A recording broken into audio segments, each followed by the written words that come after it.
Thank you, Matt. Yes, it is good for the commentator as well. It is a wonderful atmosphere. I think that really is what separates it perhaps from so many other circuits around the world. It is that atmosphere as you go into the track that the history really does hit you. The track layout itself is okay. What is great about it is the high speeds, and of course this is the only track now on the Formula 1 calendar where we will see these sustained high speeds, 3 or 4 areas of the track where the cars will be over 215 miles per hour. And for me, that's going to be one of the major attractions this weekend, is really seeing the cars in low downforce trim for the only time this year. So, John, that could throw up a few little changes, a few little alterations in how the teams get on with respect to each other.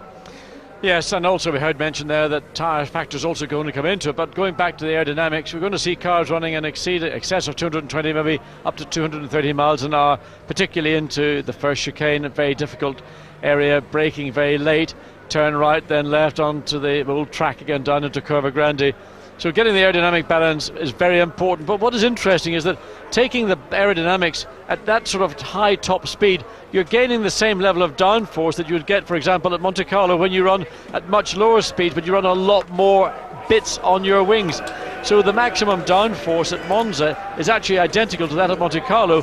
What differs is the speed range and the amount of additional bits you're allowed to add to your wing.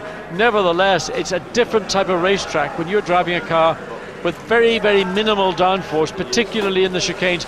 The car is twitchy, it's nervous, and that's what the teams will try to do, is to find a way to balance out the high speed stuff and then get a car that is drivable with good turn-in and good traction, where you're going into particularly turns, that first chicane and into that second chicane. They're critical, and you'll see a lot of driving errors over the 2 days of practice and qualifying, and in fact you'll see them probably during the Grand Prix itself. Well, the Williams team was strong here last year. Ralf Schumacher ended up with the fastest lap in the race, but of course it was his teammate Juan Pablo Montoya who took his one and only Grand Prix victory to date. We've expected a few more wins. He's been a few opportunities earlier this year where it looked like Montoya might have an opportunity for a second Grand Prix win, but it's yet to come. So here we are 12 months later, and Montoya still seeking win number 2. Takuma Sato preparing inside the Jordan garage. A little bit of talk that perhaps Sato might end up at Toyota for next year, I gather, over the course of this weekend. Yeah, no problem, James. And there we are, just checking in with the radios. Okay, that's fine. Of course, part and parcel of our F1 Digital Plus coverage is listening in to some of the team radio between engineers and drivers. So we'll be listening out to what's going on between the teams. Now, there is another little introduction this weekend, and that is the use of the HANS device, the head and neck support device for drivers. Felipe Massa and Nick Heidfeld at Sauber will both be running those devices this weekend, as the FIA looks to be bringing them into Formula 1 next year. Now, Nick Damon has caught up with Pete Zender at Sauber to talk a little bit more about the HANS devices. Pete Zender from Sauber. Noticeable your two guys have got into the car and they're both trying out the HANS device, a head and neck restraint system. Why have you decided to give it a go here? We have the feeling that somebody has to start with it. So we've been testing it since beginning of the season, and we made loads of changes to the system to adjust it to the driver's neck, to the driver's shoulders. Meanwhile, both of the drivers are very happy with it, or very happy they're happy with it. They can drive without the problem. So we'll use it definitely today, tomorrow, and then we'll decide for Sunday. But most probably we'll use it to the end of the season. Obviously it's coming in as a rule next year, but are you convinced it actually really offers any advantages?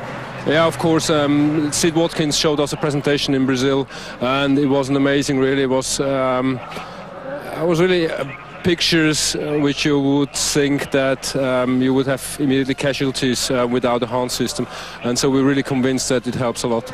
Pete, thank you very much. Well, we'll be keeping an eye out for that device. You'll see it around the neck and shoulders of Massa and Heidfeld. Be hard to see when they're in the car, but likely to see it a bit more when they step out of the cars. Of course, it is used in champ car racing already, and has proved very effective in protecting drivers from injury.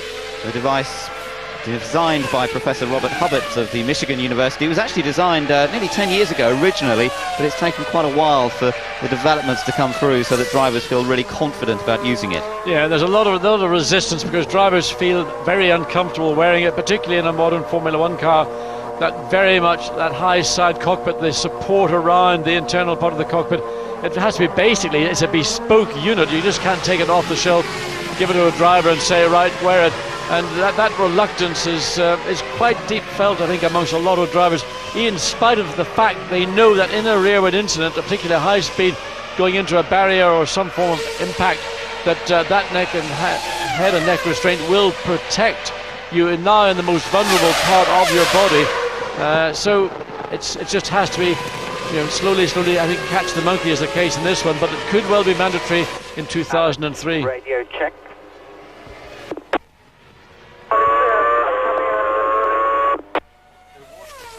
Now we're listening into the radio with Minardi, and Alex Young, of course, is back in the Minardi this weekend. Anthony Davidson has had his 2 Grand Prix, and now it's time for the Malaysian driver to get back into the seat that he has been racing earlier on this year. And of course it was at Monza 12 months ago that Alex Young made his debut, his Grand Prix debut, and now he's got an opportunity to get back into it. Now of course he's been doing some testing since he was last in the car. Most of the teams, in fact, were here at Monza last week to engage in testing, and Alex working particularly on qualifying. That's where he's struggled. He's failed to qualify several times, although his race pace has often been much closer to that of Mark Webber. Yes, it's a difficult thing, and particularly a driver in relative terms as inexperienced, and probably in relative terms not as talented as his teammate Mark Webber. Nevertheless, it's all part of Formula One, and because you're in a Minardi and you know that you're by and large going to be starting, if not on the back row of the grid, maybe the penultimate back row of the grid, you have to go out because you know full well that if you don't get in that 107%, as Alex Young has found out on 3 occasions this year, you will not be in the car. And teams do not come to Grand Prix to race just one car. As we watch Juan Pablo Montoya coming down, this is the second fastest part of the circuit into the parabolic corner. Now, the track looks wet. The reason is that they tend to wash the track early in the morning. And that's it's not because there's been any particular rain falling. So and the parts of the circuit where there's trees, particularly the run from Lesmo 2 up to that 3rd chicane, but there actually apparently there was rain last night aside from that, but they do tend to wash the track. Just taking a look at the cars, and while we're inspecting the cars up close, look at the aerodynamic bits and pieces on the cars in particular this weekend. You can see on intermediate tyres there, Coulthard's gone out, and big brake ducts as well on the front suspension. The brakes take a real hammering here. 4 occasions they're braking from over 215, maybe 220 miles an hour. So the discs take a real hammering, the brake discs building up a huge amount of heat, and therefore they need great big brake ducts to get the air in to those brake discs. Yes, and also they run different pad materials as well, because and discs for that matter too, because you've got these 4 huge areas in the track where the speed is up to say 220 miles an hour, or certainly in excess of 200, and while they get reasonably long runs between those 4 major braking, it's a cumulative thing, so you get a lot of cooling down on the disc. So it's a very, very important, vital part. If you come down into, say, the first chicane, having come out of parabolic, it's a long run. And if you hit the brake pedal and the balance of pad and disc is incorrect, you'll not slow down, or you may lock up, one of the two, neither of which are desirable. Well, front and rear wings will look a little different on the cars. Just listening into the radio check. With Bitty Keller, as they determine that the radio system is working reasonably cleanly. Of course, a lot of trees here in the former Royal Park at Monza, and that can cause a little bit of interference on the radio. Barrichello waiting to come out in the Ferrari, and as ever we haven't seen either Ferrari come out in this free practice session yet.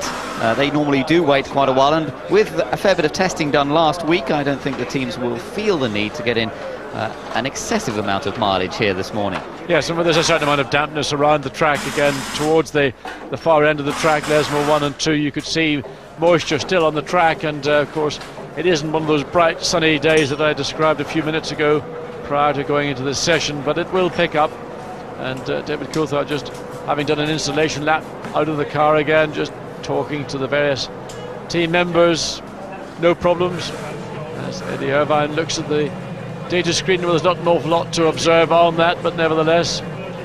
So I think there's a very good chance that Eddie Irvine, who looked to be on the bubble at Jaguar, in fact at one point was almost out of the drive, so could well be back or remain with Jaguar for one more year. In the pit lane from on the track, so they're moving the place that we do practice starts. You can do it over the actual line, as long as you do it before the dotted line that runs parallel with the track. So a little bit of a change there for Eddie to take note of, moving the position of the area that they do the launch control. Happy to be back in Italy. He loves Italy, spends a lot of time here, of course, and fell in love with Italy particularly as teammate to Michael Schumacher in his Ferrari days, but now at Jaguar, and as you say, John, with a chance still of staying there for next season. Yeah, I remember the documentary was made at the end of '99 when Eddie had a chance, in fact almost did win the World Championship.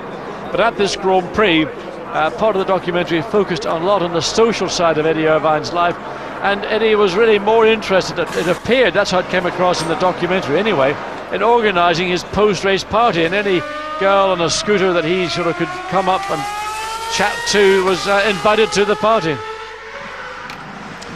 Well, we're looking on track at the moment. Jacques Villeneuve just heading round fairly slowly at this point. Neither Ferrari has been out on circuit yet, but as I say, that's fairly customary. We're used to seeing that. The fans will be waiting for the red cars, but also significant is the fact at Ferrari that Ross Brawn is not down in the pits today. He's been suffering from some back trouble.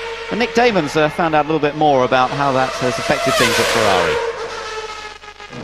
Luca Colliani, a different look to the Ferrari pit wall this weekend. I understand Ross isn't too well. Perhaps you can explain what's happened and how you're changing things around. Ross is suffering for a back problem.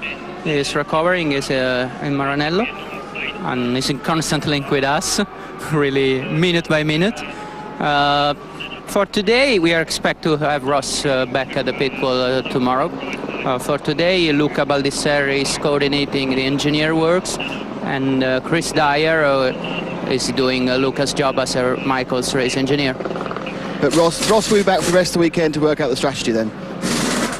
I think Luca has enough experience now to coordinate the job for today, but I think tomorrow Ross will be back and he will keep on working as usual. Thanks, Luca. Well, thank you, Nick, and we wish Ross well. Hope those back problems are going to cure fairly soon. Well, I think we should take the opportunity to say good morning, Ross. I hope your back problem is improving and that we will see you back on the pit wall tomorrow, because Ross will be watching F1 Digital Plus down in Maranello and getting first-hand view of what's going on in a language which is probably, as much as Italian is pretty fluent these days, hopefully a little bit easier to pick up and understand.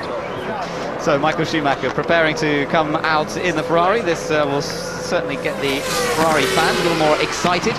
Ticket sales are a little down this year. I suppose that's a symptom perhaps of the fact that Michael has had such a dominant season. But I'm sure that there'll still be a huge amount of support for the two Ferraris, Michael Schumacher, Rubens Barrichello, on this dominant season, a season that has seen them set new records just about wherever they go. And of course a dominant win last time out at Spa for Michael, with Barrichello coming home behind him. Well, everyone will be trying to get a little closer to the Ferraris this weekend, the two BAR Hondas. Jacques Villeneuve also looking to move the car a little bit further up the grid than that they have seen in recent times, although it has been a little more promising recently. Well, I think they're going to be very much in the same situation that Jordan are in. They've already declared that they feel that, top 10 is about the best they can get. It is a tyre situation. Both Jordan and BAR are on the Bridgestone tyre. Now they measure themselves really against Ferrari, not against the Michelin teams. But traditionally, or certainly last year, we saw very strong tyre performance from Michelin with Williams BMW, and I would expect very much to see the same again.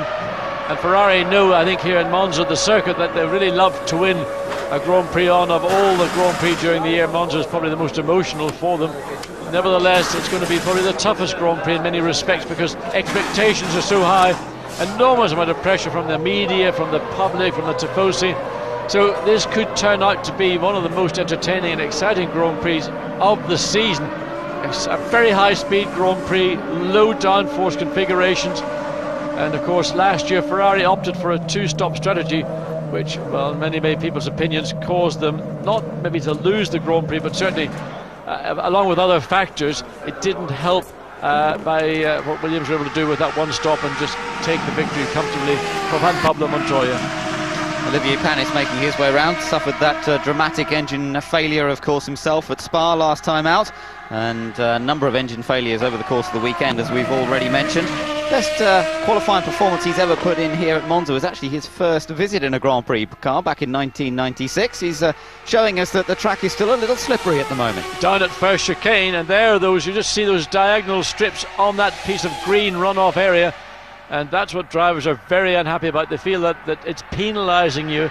If you make a mistake, you should lose time. You shouldn't be in a situation where your car is damaged, and potentially that could lead to a drop-off, a substantial drop-off in performance, or even retirement.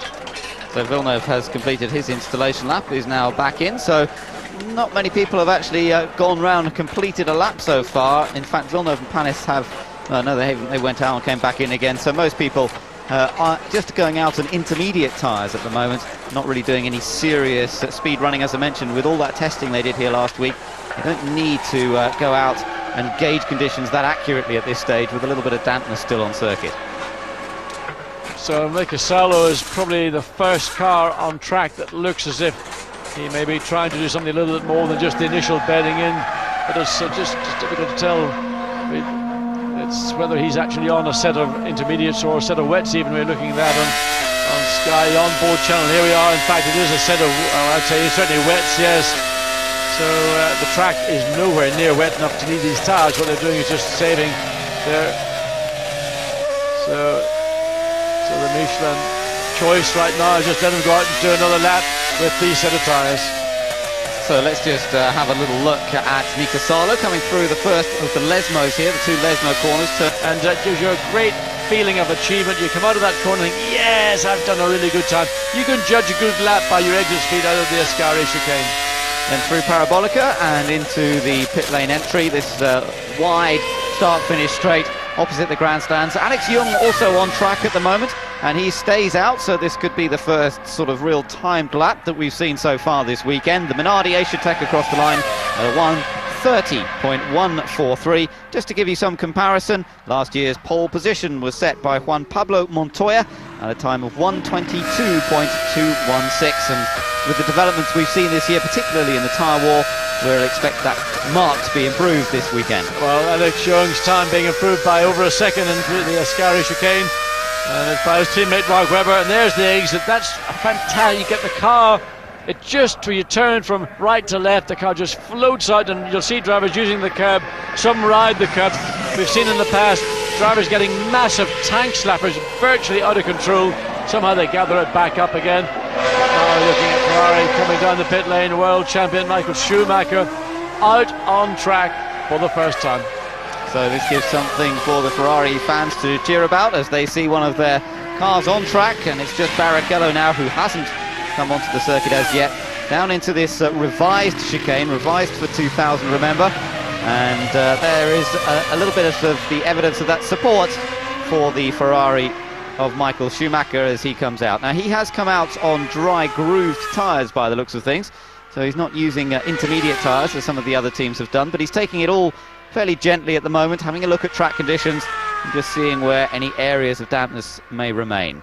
And one would assume that Michael will do as everyone else has done, is do this exploration lap and then drive back into the pits, and then we wait to see what happens. But I am assuming, as ever, that Michael Schumacher comes out, his first flying lap will eclipse that we've seen so far, and we've only really seen two drivers, both the Minardi drivers, Webber and Young, completing flying laps on a set of grooved slick tyres.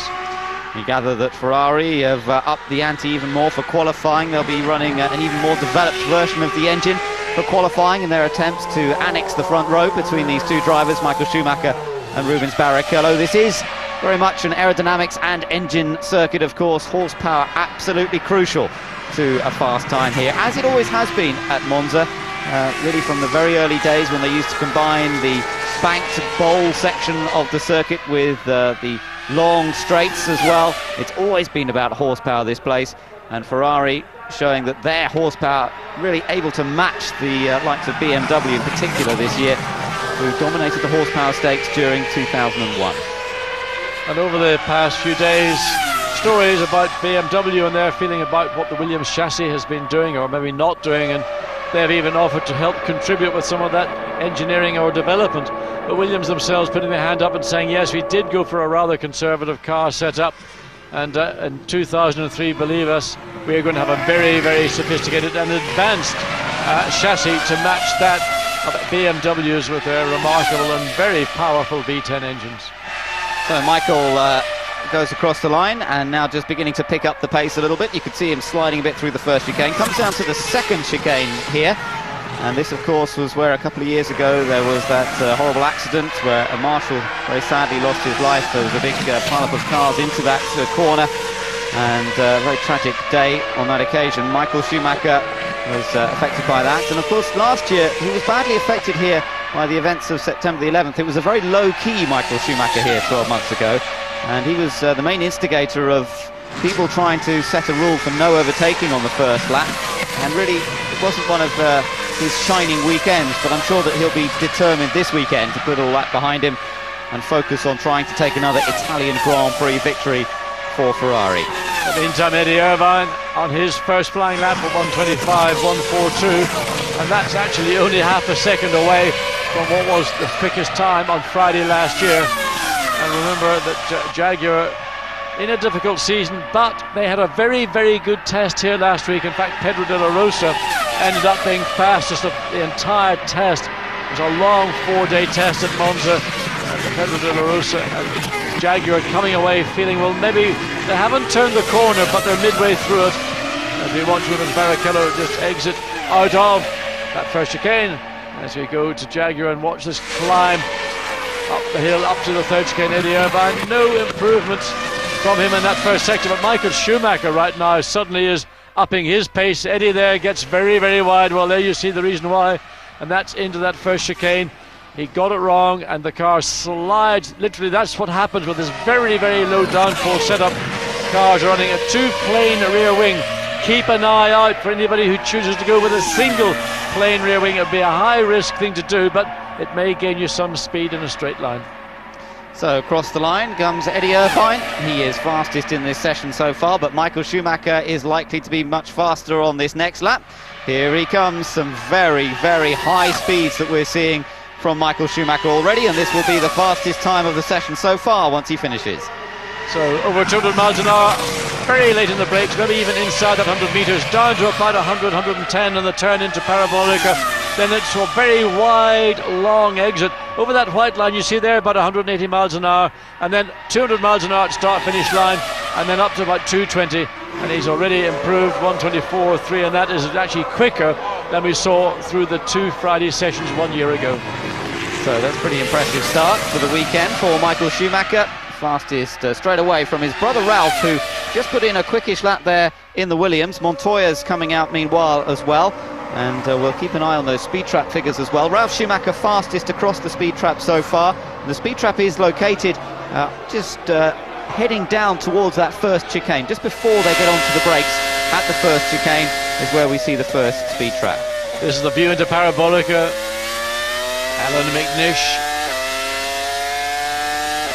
Yes, he's coming down over the line, and let's just see the time first of all. Fourth fastest. It's heading down here, the speed trap comes up. Ralph Schumacher's speed down there so far, 217 miles an hour. Michael Schumacher is about to demolish his previous fastest lap. That was a 124.3. And now he runs down out of that third chicane, down the straight. It seems long, but at the speed they're travelling at, they get there very quickly indeed. And then this turn into Parabolica, one of the traditional corners at Monza that is relatively unchanged through ages. So Schumacher comes out. There's the start-finish line now. Well, 0.8 of a second, 23.5, and that is in fact over a second faster than 1 year ago. And his fifth lap, of which only 3 have been time laps. It's only 1.3 seconds off pole from last year, and we've only done a few laps. He's done 5 laps in free practice so far this morning. Conditions are pretty good, I suppose. It's not too hot, is it? Yeah, I think the conditions are actually ideal because ambient is only 17, track temperature 18. So let's have a look at what Ralph Schumacher does. This is the braking. Is he going to lock her up as he turns in? Yes, he does, and he makes the decision to go straight ahead. Now, there's no penalty for doing that, but you have to make your way through this chicane. which is very tight, twisty, and the penalty is there. So again, the onboard view, that's the decision he makes, split-second decision. He could have turned in, but he might have ended up running over that section of track which has got those diagonal curbs in them, and he decided, well, there's no penalty for taking the straight line. So let's see what Juan Pablo Montoya is up to now as we follow him around the circuit. He's just coming up through the early part of the track, through Curva Grande, and down towards the second chicane now. And doing almost 350 kilometers per hour, Montoya, which is an indication of the sustained high speeds that you do encounter here as he comes through the two Lesmo corners into Lesmo 2. This is the corner that's been completely, really, I think, destroyed, but there's the reason why there are so many areas around this racetrack which cannot be altered. So there had to be a compromise between ecology and driver safety. So now you're watching him through the Ascari chicane. It goes one way, then the other, then back again, and exits that corner at pretty high speed, about 135, 140, now building up to over 215 miles an hour again before getting onto the brakes and into Parabolica. And let's keep an eye on those times. Remember, 1:23.5 is the best we've seen so far from Michael Schumacher. So this should be good enough to see Montoya jump to second. Ralf Schumacher currently, well, he does. So it's Ferrari, Williams, Jaguar, Toyota. Well, we know that Toyota have a great engine in the back of that car, and maybe that will be shown to great strength this weekend. Their problem has been getting the car to handle the curbs, and that's something you need to do here at Monza. But they felt they made good progress with that last week at the Monza test. Well, here's a car that traditionally handles the curbs very well indeed. McLaren Mercedes-Benz, Kimi Raikkonen, the young Finn who's starred really and beginning to put an enormous amount of pressure on David Coulthard. Interestingly, comments from Martin Whitmarsh about Coulthard was that David's one of these drivers that improves year by year. Eddie Irvine in F1 magazine made the point in the recent new copy. Well, if he's getting better, what was he like when he joined the team in '96? He must have been awful. A bit of a cheeky comment, of course, from Eddie Irvine, as ever. If you remember, David Coulthard actually, when he joined McLaren, had already had a pole position here at Monza. Took a pole position when he was driving for Williams, in fact, back in 1995. It didn't work quite so well for him on the warm-up lap, though. It was one of those occasions where it all went a bit wrong, and he spun actually on the warm-up lap, managed to restart in the spare car. It was a very eventful day, that 1995 Grand Prix here at Monza. Let's keep an eye on Montoya coming back in. So Montoya decides to come in. He had set fastest first sector, a personal best in second sector. Interesting, he decided at this stage there's no point in going and doing another lap. We know that the times are going to be dropping fairly dramatically as track conditions certainly are indicating that Michelin have got a tyre that's working well in cooled conditions. Of course, Ferrari, we know, have a tyre which is the Bridgestone that works well in these cooled conditions too. Just a little point to note here. Oh, let's just listen. Had a little bit of luck at the beginning of the braking. Then pretty good, slows down the car much better than in the test. Balance is actually quite good, to be honest. It's a bit too positive, turning into apex through the Lesmos. Slow speed is pretty good. I got a bit of over in the second chicane. When I hit the second curve, I get a tiny bit of oversteer there. It doesn't it doesn't go through it without upsetting the car a little bit. But generally balance is positive. Okay, looking at the tyre pressures that we've got there, they're quite low on the front, so I'd say some of that's going to come from that. So we should just do this next run. We're going to do...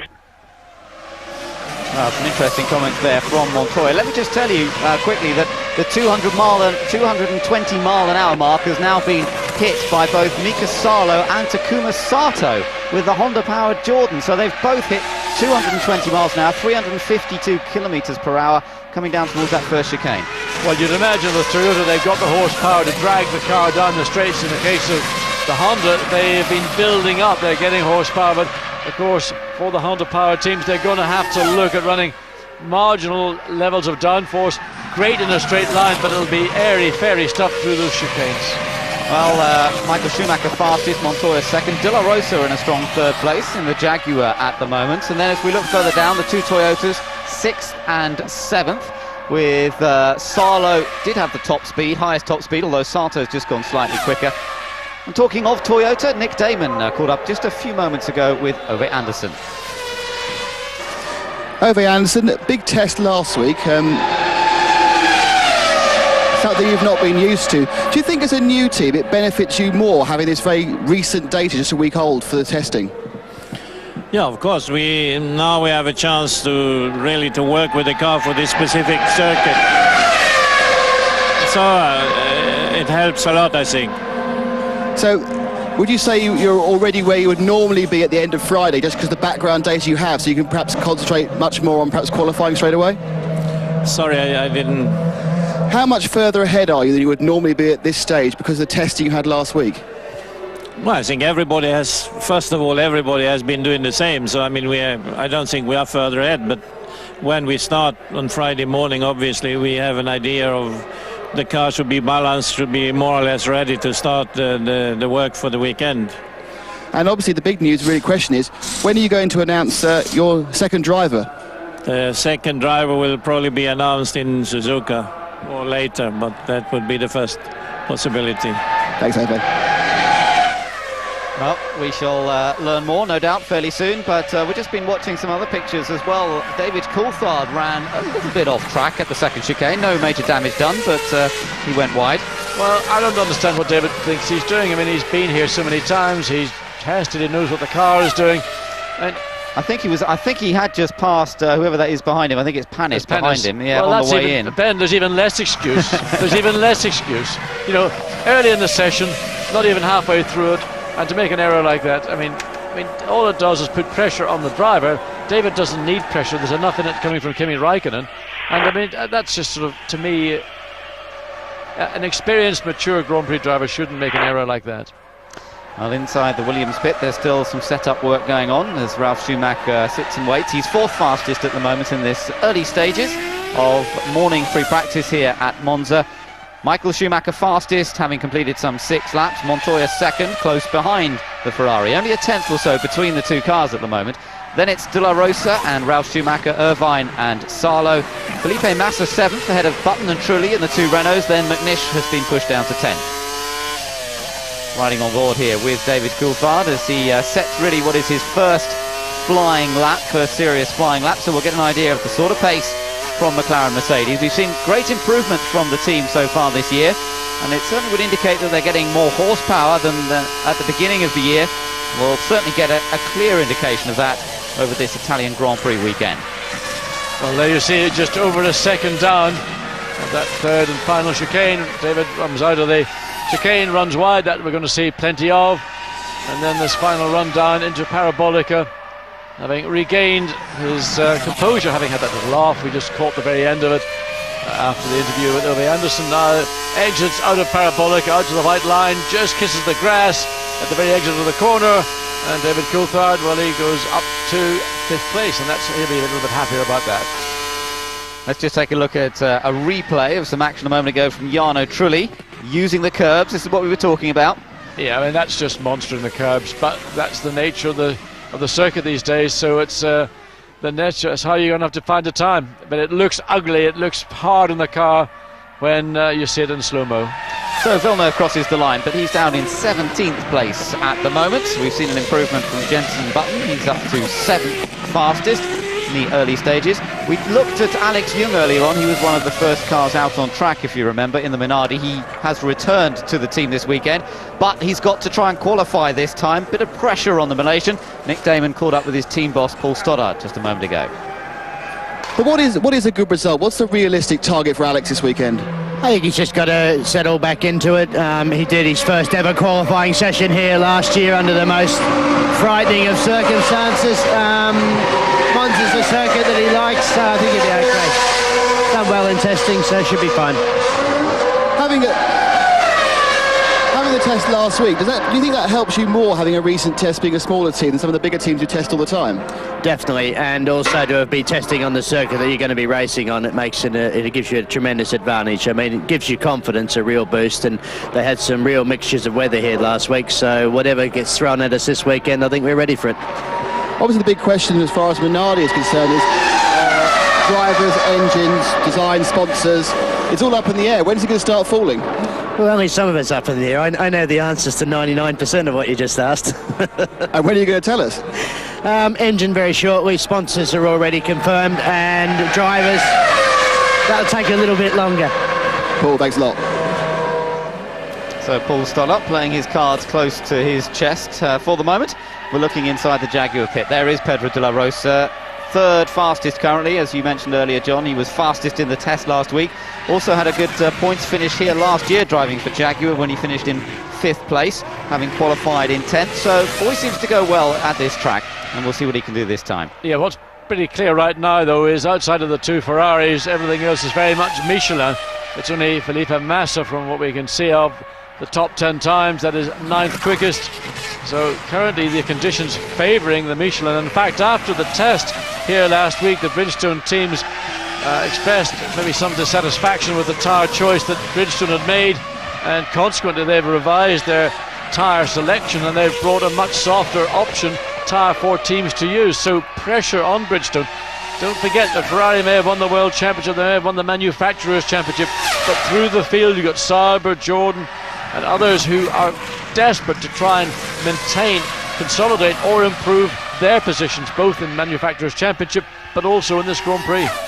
Well, we're watching the master at work here. He is going to improve on this lap. Great first sector from Michael Schumacher as he heads down towards Parabolica now, turns in, gets back on the power, and then uses that tremendous balance and hopefully grip from the Bridgestone tyres, although as you say they're not doing quite so well as the Michelin runners at the moment. Across the line, and he's faster than his previous mark by just under 0.2 of a second. Now Schumacher might be going well, he's setting the pace, but apparently there's problems for Rubens Barrichello. Peter Windsor has more for us. Just jumped out and grabbed it. That's right, yes, while Michael's out there. Slight drama going on with Rubens. Unusual to see Rubens in a bit of a state, but I would think, just looking at what happened, that he had a bit of a soft pedal when he was out on the circuit, came in, asked for the brakes to be bled, was told by his team to get kitted up, everything was done, got into the car, put his foot on the brake pedal, and it went straight to the floor, or was even softer than it was before, and he got out gesticulating, waving his arms and stuff, and you can see now the mechanics working on the fluid and just generally trying to get on top of that brake situation for Rubens.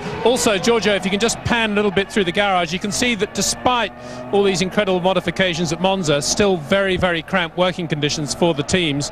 3 cars operating from this relatively small area. Of course, it's like that right down the pit lane, and for the mechanics, very, very difficult, very, very cramped. So Peter, it's the Barrichello bogey again. It's always Rubens, isn't it? Well, I don't really want to say that, but it is rather strange that they should have a problem like that. Okay, thanks for that information. We'll keep an eye, see when he comes back out on track. Meanwhile, Okay, on engine tracking and pit stop, please, pit stop. a little bit of pit radio with Jarno Trulli. Yes, he had another lap. It was a personal best, but it didn't actually improve in terms of time. But Michael Schumacher has improved in time. He is still quickest. He's done a 23.074, and we're getting awfully close to last year's pole time, and that was a 22.2. So even just over the half hour now, we're within 0.7 of a second of last year's pole time. Yes, it looks like the pole position record from last year will be shattered this weekend if weather conditions remain similar. Also, another record that potentially could go is the race average speed. It's been held here at Monza since 1971 when Peter Gethin in a BRM won by, well, 5 cars covered by just about a second, and that was 150.76 miles an hour. Calculations are being done by teams and journos, and they suggest that if we see the increase in race average speed that we've seen over the season to date, then we could see a race average speed of in excess of 151 miles per hour. That would be, I think, something quite remarkable. Yes, wouldn't Michael like to add that to his list of records? I'm sure he'd be going for that one. He's backed off a little bit now. He's following Villeneuve down towards the Parabolica. I would imagine that he's going to be coming back into the pits at the end of this lap.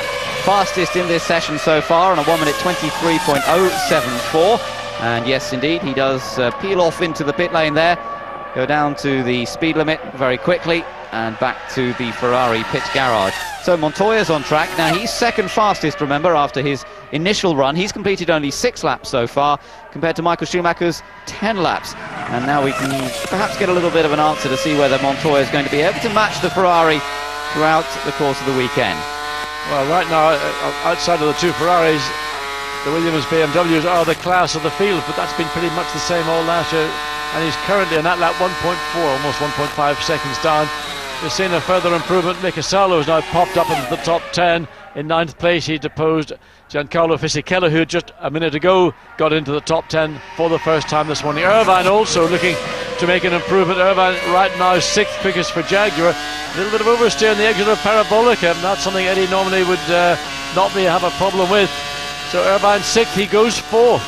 So good effort that from Eddie Irvine. You could see how the car was moving around on the exit of Parabolica, where they're trying to pick up the throttle, get on the power early and get good straight line speed. Now let's just watch him through the first chicane.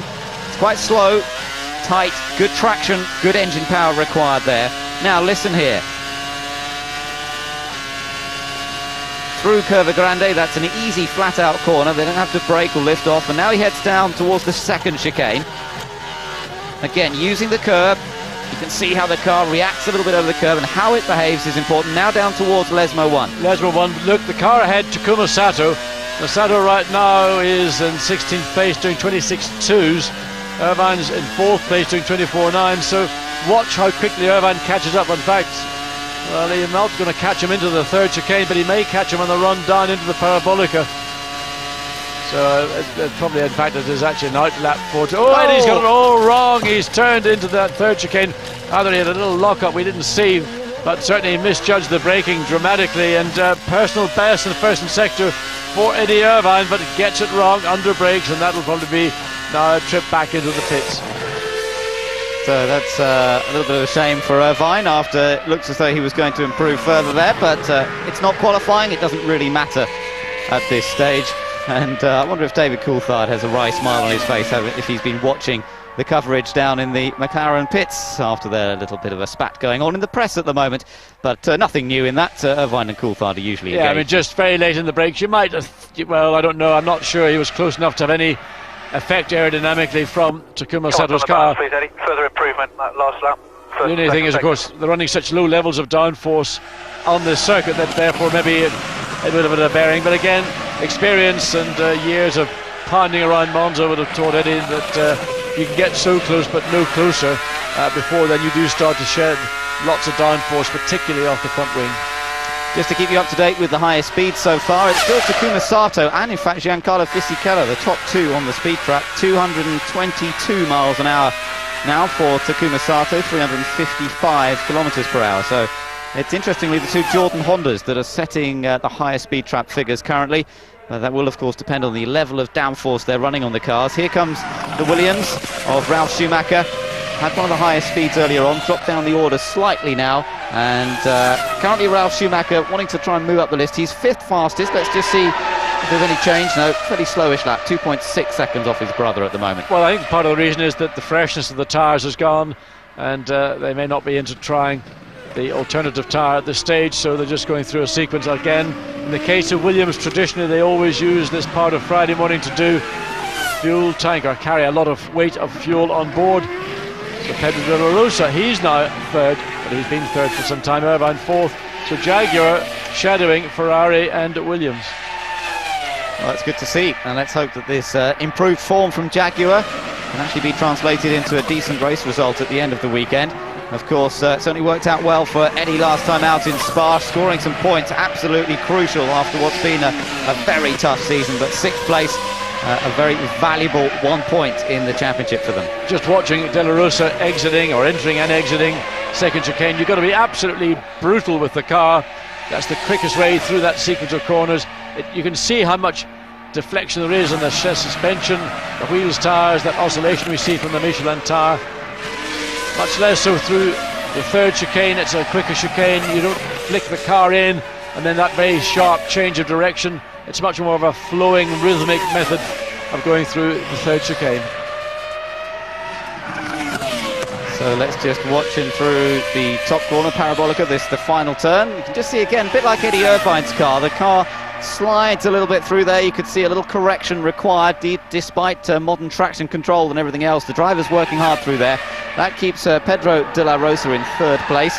No improvement in time on that lap. No, and it's also interesting looking on the timing screen. That's button 5 on your handset. You can see that the speeds on that lap for De La Rosa were considerably down on that what Ferrari are doing, about 15 Ks. That's partly horsepower, it's partly aerodynamic drag, and the factor of those two together leads to a 15-kilometre deficit. Now Jaguar may have actually tried to put a bit more downforce onto the car. As David decides he wants a bit of fresh air into his face, he just releases the clip on the side of the visor, flips it up slightly and gets a little bit more airflow into his face, just a little bit more comfort. Exits turn 3, looks so easy from the perspective of a driver and that view, but physically the loads are very high. That switch from right to left, back to onto the straight. You can see the slide, and you can actually get a view. You think the cars are on rails, but you can actually see the car moving on the racetrack. Fantastic view, and that low downforce setup certainly sees the cars sliding around more and makes us see just the work that's going on as Coulthard comes down towards this first chicane. Pretty slow there, bit of smoke around from a Honda engine, would you believe it? I don't know if it's Olivier's car that's providing the smoke, but it could well be. Well, Panis is in the... in fact, Villeneuve is also in as well, so both BARs are in. Olivier Panis had 3 major eruptions over the weekend of the Belgian Grand Prix, and 5 in total, though somebody did say there were 6. The 6th one may have occurred in the pit lane, and we didn't get a view of that, but we saw certainly 5 on the racetrack, of which 3 occurred during the... 2 of them occurred in the race. So how are the Saubers getting on? Well, they're wearing those new head and neck support systems, but Felipe Massa and Nick Heidfeld not doing so well. Heidfeld here is 14th, his teammate Massa is 12th currently. It looks like one of the fuel flaps on the left-hand side of the car is actually wide open. Just to get a glimpse of that coming into this chicane. Just having to balance the car all the way through as he picks up the throttle. It's great to watch these cars run on this level of downforce, because it does put a lot more emphasis on the driver rather than just nailing the throttle and having traction control to get you out of trouble. Absolutely. Across the line he comes. There's that flap, yes it is. Yes, the fuel flap, as you say, up slightly, but that shouldn't cause too many problems. Michael Schumacher, meanwhile, is back out on circuit. Already fastest by 0.6 of a session in this first free practice session. We've got just over 16 minutes remaining of this session. Montoya second, De La Rosa third, Irvine fourth, the 2 Jaguars well up at the moment. Then it's Ralf Schumacher, here he is, 5th fastest, then Coulthard, Button, Trulli, Mika Salo 9th fastest, Panis is 10th, and then Fisichella 11th, Massa 12th, then it's Villeneuve, Heidfeld, Sato, McNish. Raikkonen down is 17th, he has done 8 laps, but quite a long way down the list there. Mark Webber is 18th, and Webber is currently only a 1/10 of a second faster than his teammate Alex Young. At the back is Barrichello, having not completed a timed lap yet. We heard from Peter Windsor earlier that they had some sort of brake problem, and it would appear that they still haven't solved that yet. And one thing you do not want on a circuit like Monza, and we've seen in the past, coming into particularly that 3rd chicane, the runoff area is not very great. 2nd isn't much better. 1st chicane you can go straight through. All those polystyrene barriers will make a mess. But this is Kimi Raikkonen. Slow-mo. Watch that. We're going to say watch the right front. We just see the way. Look at the oscillation. This is through the 2nd chicane, the rears as well, and the whole car almost sort of twists, and it's sort of sinuous as the way it goes across the curbs. Such as the violence of those sawtooth curbs. Great shots, and that super slow-mo action will be a feature of our coverage throughout the weekend, of course, as is all the onboard action that we're enjoying so far. Up through the Ascari chicane, carrying plenty of speed through here. And he's 1.5 seconds down at that 2nd sector, so this will clearly be a substantial improvement for the Finn, who really is beginning to stamp his authority in the McLaren Mercedes team. And other than that magnificent save in the Puho corner at the early part of the Belgian Grand Prix, he could have possibly seen himself once again on a podium. Across the line he flashes, he moves up from 17th to 10th overall, as Barrichello's car still being worked on down there in the Ferrari pits, and he's still the only driver not to have set a competitive flying lap time in. Of course, I'm just saying for Raikkonen could have been on the podium. He would have been had he not blown up. Yes, of course.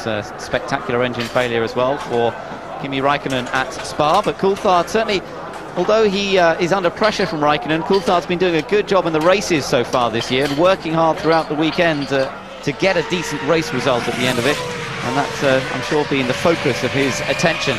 which is absolutely crucial in terms of scoring points. Let's just see what Michael Schumacher's up to here. Not a particularly quick lap. These tyres presumably now have done some laps, but it's still faster than anyone else has done. I mean, that's still impressive. I mean, the Bridgestone tyre, which by all accounts maybe not the dominant tyre at this part of the session, and he's now on his 13th, or completed 13 laps on his 14th, still able to put in a time within, what, 10th and a half of your best, I think is, I would be worried if I was McLaren or Williams particularly. Yes, it doesn't look as though there's much loss of performance on the Bridgestone tyre. So whilst the Michelin might put in one quick lap, can it sustain that over a race distance? Now, Felipe Massa's just gone 4th fastest, so that brings him up to be 2nd fastest Bridgestone runner. You'd think that that might be a change of tyre. They might be trying the 2 tyre choices that Bridgestone have got here. It's a bit early in the session, but I mean, suddenly to go from where he was, which was just outside, I think it was about 12th, to pop up to being 4th quickest, you have to think there's something dramatic has been done to find time. Well, Michael Schumacher has found 68 thousandths of a second. He's got a first sector fastest time of all, fractionally down in that second sector by what was his quickest time. Now looks like comes into the parabolic corner.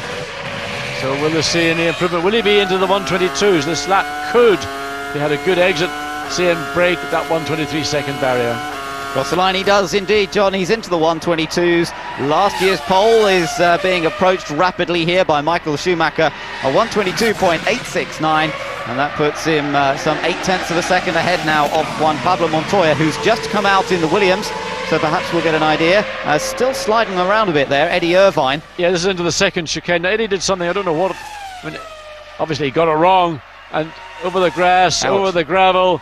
That's twice we've seen Irvine off track at chicanes. We saw it first in the 3rd chicane, now we're seeing it in the 2nd chicane. Let's look again. There's the reason why. Locks it up, and he just decides it's safer to go over the gravel and go over, try to shoot across that green bit of the tarmac with those curbs. So that, and it looks as if, I just wonder, is there a problem with the Jaguar brakes? I mean, okay, you might make one misjudgment, but that's 2 now for Eddie Irvine. And is there something maybe that Jaguar have got with their brakes which is not really working quite so well from very high speed down to that low speed entry into chicane number 2? Tricky to get that balance right, of course. Let's just see as Irvine crosses the line, and he stays out there, so he may be put in a quicker lap this time.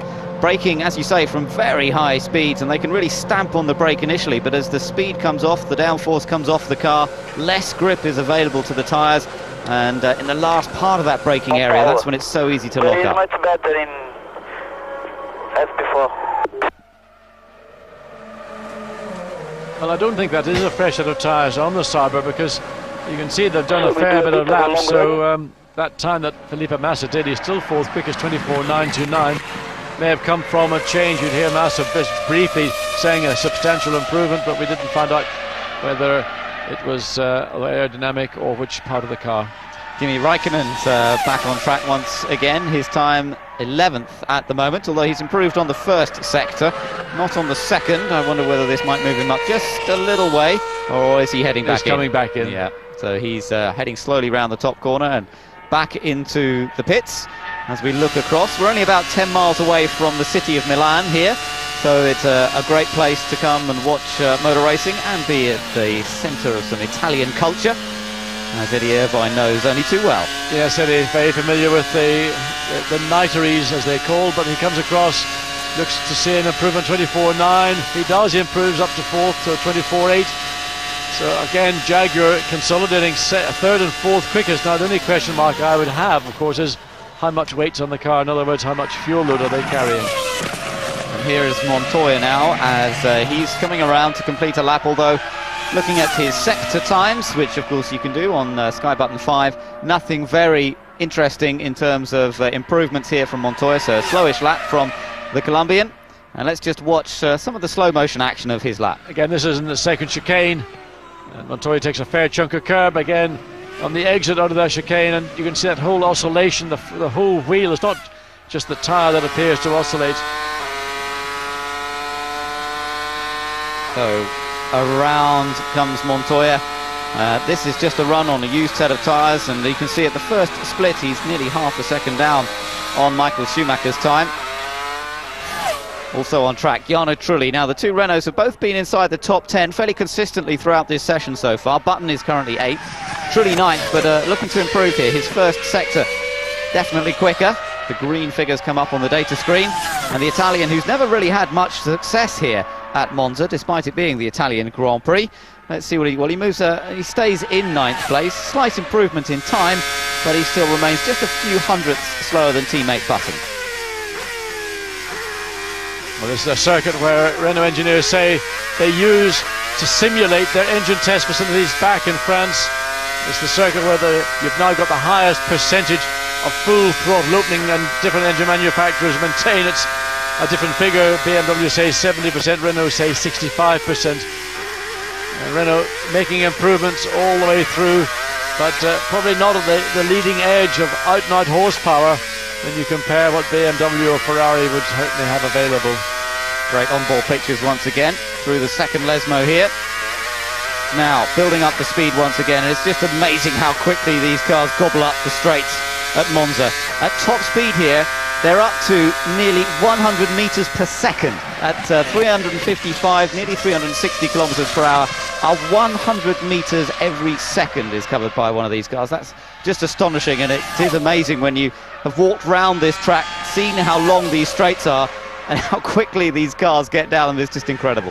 Well, I remember the circuit from driving with something like, say, 500 horsepower, and only on one occasion with turbos with up around about 800.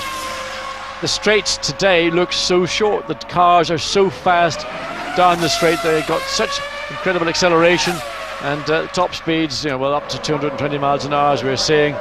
And even looking from the chicane up towards the pits and the exit of the parabolic, it all looks like it's compressed. It looks a much smaller racetrack than it certainly used to look previously. Yeah, I agree, John, absolutely. It doesn't seem as though we're waiting for the next corner for very long, which is how it used to seem, perhaps, across the line. And we're still watching a number of cars out there at the moment. We've got 9 cars on track. That means 11 in the pit lane. No arrows, of course, I'm afraid, here this weekend, just to keep you updated with the ongoing saga. Arrows not contesting the Italian Grand Prix this weekend. They are being given a little bit of leeway, it would appear, by the FIA, by the organising body. They haven't been told, go away, stay away. They've been told, we'll bear with you for the moment. And so the Arrows sale is still an ongoing situation. Yeah, it's an exceptionally complex issue legally, as well as with all the other negotiations that are taking place. And I think because of that, they've been given a bit of slack to try and sort it out. And it's not as if they don't want to, or they're not making the effort to come. It's just incredibly complex, and issues, legal issues in particular, have to take precedence in this instance. So we're keeping an eye on De La Rosa here, currently 3rd fastest. Some good speeds being shown by the Jaguar. Yeah, again, there's a change of emphasis. We saw a loss of speed at one of those runs when De La Rosa went 3rd quickest. Now we're seeing higher top speeds on those first 3 sectors of track, so wait to see what he's going to do when he comes across start-finish line. We're seeing 3:33 in that middle sector coming into the 3rd chicane, 3:29 as he goes into the 2nd chicane, and 3:18 as he comes across the line. Yeah, all his speed trap figures, in fact, have improved. So it makes you wonder if they want to put a bit more front wing on and just go forward in the brake balance. I think that's probably the best thing to do, because I've got understeer now because the front's shaking so much. Well, the front shaking is the oscillation of that front tyre. Brakes, just check to see exactly what brakes we had on for the first test here, because for me, I've never had braking as good as that. So let's just go through that again. Let's look to see if there was migration or not. Okay, it could have just been luck that there wasn't migration that day, but let's just make sure we're 100% sure what brakes I had on that first test. Interesting. Okay, let's go up 360 degrees on the front flap out, and we'll go again. Eddie talking there about trying to look back over the data, studying the data from one of their earlier tests here at Monza, where he felt very happy with the brakes. He wants to make absolutely sure of what setup on the brakes they were running. Perhaps they need to return to that. He wants to look for the engineers to look into that. Well, it's 2 things. One is braking performance, but the other thing is feel. You can get the same performance, you might have it as a different feel. And as a driver, to me, feel was the fundamental part of it. Other drivers, they don't care about the feel as long as the thing stops. So if you haven't got the feel, you're maybe not as prepared to commit yourself to go very deep into a braking zone. As Ralf Schumacher improves, he's improved to 3rd place, and improved in time. So 1:24.115 for Ralf Schumacher, but a long way away behind his brother.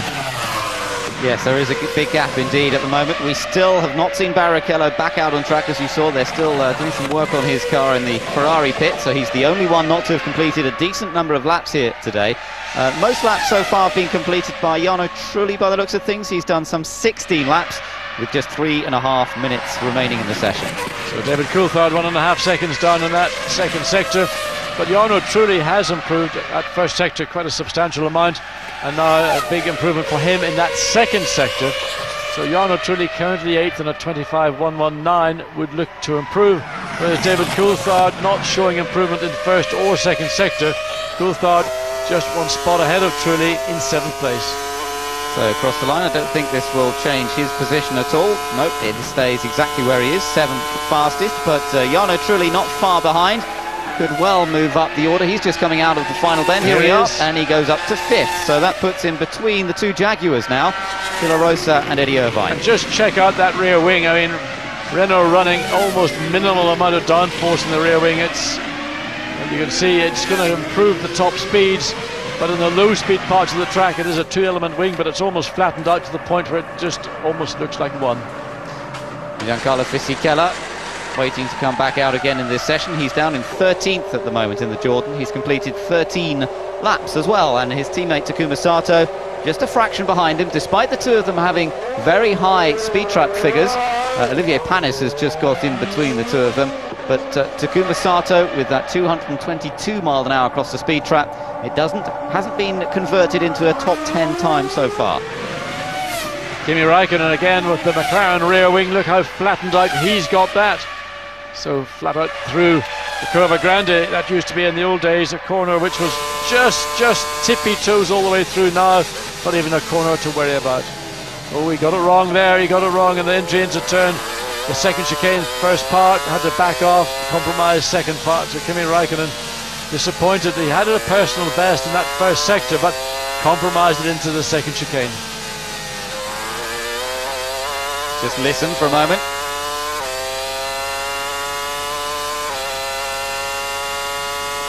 Get some idea of the bumpiness of the straights as well from the slight change in engine note as he is flat out along the straight. And that 2.5 seconds is a reflection. He's actually backed off now and he's only going to come in. So he got it wrong after that first sector, which is just prior to, well, it's about the braking zone in fact, into the second chicane. He overran the chicane and compromised, and now he's backed off. So Räikkönen with just a minute remaining, there's not very much point I think in continuing around. He'll drive into the pit lane. And well, no, he's going to continue. In fact, he's just cruised out of chicane 3, picks up the space, goes for one more run as the checkered flag will be out in, well, 48 seconds. Yep, not long to go now. Let's take a look. This was Räikkönen. That's the mistake he made. Yes, and that's just after the first timing zone. You see he missed. Normally they take a big chunk of the curb inside. He had to pull the car back. He was completely out of position for the exit of the chicane, and he probably had a look at a few things in the car, then backed off and has another go for one more lap. Irvine has improved on the middle sector. He's currently 6th. Remember, his time was beaten a few moments ago by Jarno Trulli in the Renault. So can the Jaguar reclaim that spot? Let's see. He's a little bit of a lock-up on the right front, even into Parabolica. Again, it's a place where you're trying to get off speed, although not quite as much, from about 210 down to about 110 miles an hour turning in there. And he's 6th fastest, so that means he doesn't manage to improve. He did improve the time, but it was by about a 3,000th of a second, and he remains in 6th place. But all of a sudden Räikkönen's got it together here. You see, but again you see that characteristic oversteer turn in from the fin, 1.2 seconds down, which will take him substantially up the timing. He's currently in 11th place. Let's have a look and see as he comes down into Parabolica. Yes, this should move him up well. Let's see, the checkered flag is out now. So this is his final run, as it is for everybody. Again, you can see the car really working up there. It's good, some great shots of the cars working hard.